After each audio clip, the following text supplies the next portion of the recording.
Hola a todas, hola a todos. Mi nombre es Francisco Gravaca Sánchez.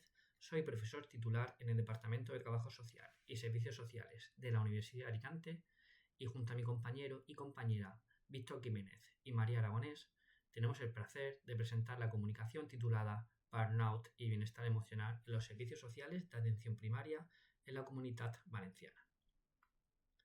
Al igual que la mayoría de las investigaciones, la presente comunicación se distingue o se compone de 4 apartados diferenciados. En primer lugar, introducción. Segundo, metodología. Tercero, resultados. Y finalmente, discusión y conclusiones. Comenzaremos cómo procede con la introducción. Respecto a la introducción, la Organización Internacional del Trabajo y la Organización Mundial de la Salud definen la salud laboral como la promoción y mantenimiento del mayor grado del bienestar, tanto a nivel físico, mental y social, de los y las trabajadoras en todas las ocupaciones, mediante la prevención de las desviaciones de la salud, control de los diferentes riesgos y la adaptación de las personas, del trabajo a las personas y de las personas a sus puestos de trabajo. En esta misma línea, en el año 2003, DECA y colaboradores definieron el estrés como el resultado de desequilibrio entre las exigencias y presiones a las que se enfrenta el individuo por un lado y sus conocimientos y capacidades por otro. En 1981, autores que todos conocemos como Maslach y Jackson describieron el burnout como el resultado de un estrés laboral crónico, el cual es tratado de manera insatisfactoria y que tiene una naturaleza tridimensional, afectando a nivel personal, caracterizado como es el agotamiento emocional, a nivel social, caracterizado mediante la despersonalización, y finalmente en el plano profesional, caracterizado como una baja realización personal. En esta línea, en una investigación pionera realizada por Reno y colaboradores en el año 2022 sobre trabajadores de los servicios sociales municipales, pudieron observar cómo prácticamente la mitad de los participantes, concretamente un 46,7% y un 48,7%, presentaban burnout bien de manera ocasional, en el primer de los casos, o bien de manera diaria, con un 48,7% en el segundo de los casos. La depresión y la ansiedad en el trabajo son aspectos los cuales, como podemos imaginar, son esenciales y que pueden influir tanto en la persona mediante el deterioro de su salud física, de su salud emocional o bien social, o bien en la organización de sus tareas mediante la afectación a elementos claves como son la satisfacción, la motivación por el trabajo, el compromiso en el mismo, etc. Así pues, es importante tener en cuenta que en el estudio mencionado anteriormente llevado a cabo por Reno y colaboradores en trabajadores y trabajadoras de los servicios sociales municipales en el año 2022, pudieron observar cómo ligeramente más de la mitad de las y los participantes mostraban sintomatología depresiva, concretamente con un 52,7%, o bien sintomatología ansiosa, siendo la prevalencia encontrada muy similar, concretamente con un 52,6% en el caso de la ansiedad.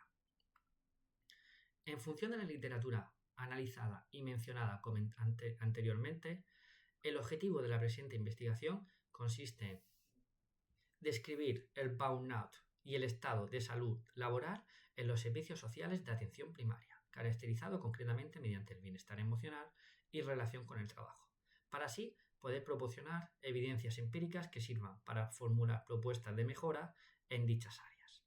Mencionar que la presente investigación ha sido llevada a cabo por componentes que formamos parte del Grupo de Investigación de Trabajo Social y Servicios Sociales de la Universidad de Alicante.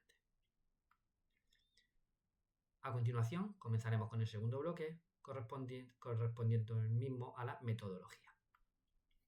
Respecto a la metodología de la investigación, se presenta un enfoque cuantitativo de orientación descriptiva midiendo 6 dimensiones diferentes. En primer lugar, salud laboral, así como factores psicosociales, desempeño laboral, variables demográficas y laborales de los participantes y finalmente factores organizativos. Se debe mencionar que la población de estudio estuvo compuesta por el personal de los servicios sociales de atención primaria de las provincias tanto de Alicante como de Castellón, siendo los diferentes criterios de inclusión para poder participar en el estudio ser personal propio, personal profesional o personal de apoyo, disponer de ordenador y de conexión a Internet y finalmente voluntariedad en la participación. Así, la muestra final estuvo compuesta por un total de 722 participantes, lo que supone un 59,6% de la población prevista. En términos de cobertura territorial, la investigación que se presenta cubrió prácticamente el 83% de los municipios de ambas provincias. Respecto a los instrumentos utilizados, para medir el bienestar emocional de las y los participantes, se utilizó la escala DAS-21. Esta escala fue desarrollada por Lovibon y Lovibon en 1995 y se compone de un total de 21 ítems, midiendo la sintomatología tanto de depresión como de ansiedad y de estrés.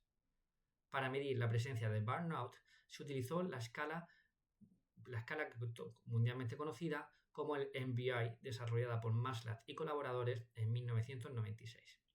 Finalmente, cabe destacar que la investigación que se presenta fue aprobada por el Comité de Ética de la Universidad de Alicante y los diferentes análisis estadísticos, tanto a nivel descriptivo como univariable y bivariable, en función de la provincia y del género, fueron realizados mediante el software estadístico IBM SPSS en su versión 27.0.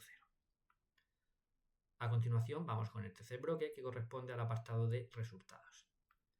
En función de las características demográficas y laborales básicas de los participantes, tal y como podemos observar en la pantalla, prácticamente 9 de cada 10 participantes fueron mujeres, concretamente un 88,2%.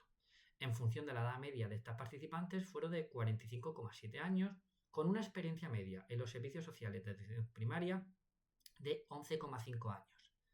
También destacar que casi la mitad, concretamente el 46,1% de las participantes, eran tituladas en trabajo social. Además, la mayoría prestaban o llevaban a cabo tareas de intervención directa, concretamente un 84,5%, por consiguiente implicando un trabajo de contenido emocional elevado. En función de los datos obtenidos respecto a los niveles de depresión, ansiedad y estrés, como podemos observar, las puntuaciones medias fueron de 2,8, 2,9 y 6,3 para depresión, ansiedad y estrés respectivamente. Como podemos ver, estas puntuaciones medias apuntaban a la ausencia de síntomas de depresión, ansiedad y estrés. Destacar que en ambas provincias las medias obtenidas fueron bastante similares. En función de la prevalencia, de nuevo, como podemos observar en la parte inferior derecha de las pantallas, entre un tercio y un quinto mostró sintomatología. De manera más concreta, un 21% reportaba depresión, un 25% ansiedad y finalmente un 35%, siendo esta la más predominante, sintomatología estresante. Destaca finalmente que por género se observó una mayor prevalencia en los varones y más ansiedad y estrés en el caso de las mujeres. En función de la relación con el burnout, las puntuaciones medias obtenidas fueron de 21,9, 8,2 y 36,0 para agotamiento emocional, para despersonalización y para realización personal, respectivamente. De nuevo, y analizando los términos en función de las prevalencias obtenidas, se puede observar como entre un 54% con baja realización personal y un 61% con elevado agotamiento emocional, bien reportaban realización personal en un 54%, despersonalización en un 62%, siendo esta la más frecuente, y un 61% con agotamiento emocional. De nuevo, destacar que las prevalencias obtenidas reportaban niveles medios a niveles altos y que, de nuevo, como sucedía anteriormente, eran similares en función del género de los participantes. Finalmente, vamos a analizar las discusiones, las diferentes conclusiones obtenidas de la investigación que estamos presentando. Respecto a la discusión de los resultados derivados de la investigación, en función del bienestar psicológico de los y las participantes, destacar el predominio de la ausencia de sintomatología depresiva, ansiosa y o estresante en la mayoría de la población de estudio. No obstante, y como se ha mencionado anteriormente, cabe resaltar que las prevalencias encontradas indican que entre un quinto y un tercio de los participantes mostraban bien sintomatología depresiva, sintomatología ansiosa y o sintomatología estresante. En función de los niveles de burnout encontrados, las puntuaciones medias globales apuntan a niveles medios de agotamiento emocional, despersonalización y realización personal en el trabajo. Así, se debe destacar, en función de las prevalencias obtenidas, que 3 de cada 4 participantes mostraron niveles medios altos de agotamiento emocional, concretamente un 61%, despersonalización un 61,5% y finalmente baja realización personal en un 54% de los casos. No obstante, al igual que la mayoría de las investigaciones, los presentes resultados deben ser valorados teniendo en cuenta una serie de limitaciones, destacando algunos aspectos como el diseño transversal de la misma, el muestreo aplicado de carácter no probabilístico o bien otros aspectos que pueden contrastar o que impiden contrastar, estadísticamente las diferencias observadas entre los grupos. De este modo, futuras investigaciones podrían incorporar diseños de carácter longitudinal, así como modelos multivariados que integren de forma sistemática factores de carácter organizacional o bien la perspectiva de género como elementos o como posibles elementos explicativos del burnout y del bienestar emocional. Para terminar, respecto a las conclusiones obtenidas, se deben mencionar dos conclusiones principales. Primero, la necesidad de adaptar a estrategias organizacionales y personales de gestión y reducción de los niveles de depresión, ansiedad y estrés, así como de burnout que han sido hallados en la presente investigación. Y segundo, la necesidad de llevar a cabo estrategias preventivas del manejo del trabajo emocional inherente al trabajo que realiza el personal mayoritario de los servicios sociales de atención primaria. Dicho lo cual, queremos agradecer vuestra atención y esperamos poder tener la oportunidad de verles de manera presencial en el congreso que tendrá lugar en Gijón durante la celebración de las jornadas. Un saludo y un cordial saludo.